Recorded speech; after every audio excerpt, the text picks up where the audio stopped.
Hi, I'm Julie from the Marion County Public Library. I'm going to read to you today from A Wrinkle in Time. It was challenged in 1985 at the Polk City Elementary School in Florida because it promoted witchcraft, crystal balls, and demons. You've never tested as well as the rest of us, Calvin reminded her. It never bothered Charles and me as much as it did you. He shouldn't have taken me then, Meg said, until he learned to do it better. Neither her father nor Calvin spoke. Her father continued his gentle massage. Her fingers came back to life with tingling pain. "You're hurting me." "Then you're feeling again," her father said quietly. "I'm afraid it is going to hurt, Meg."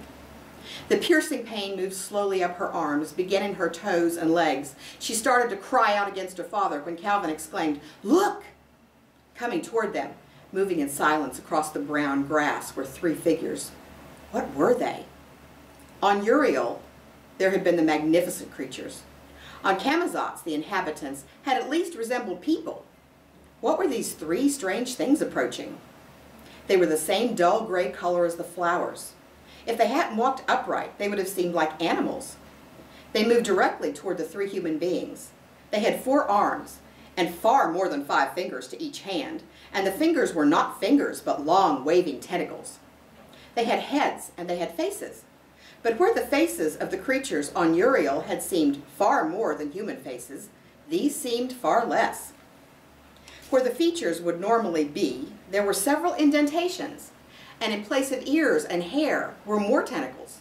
They were tall, Meg realized as they came closer, far taller than any man. They had no eyes, just soft indentations. Meg's rigid, frozen body tried to shudder with terror, but instead of the shudder, all that came was pain. She moaned.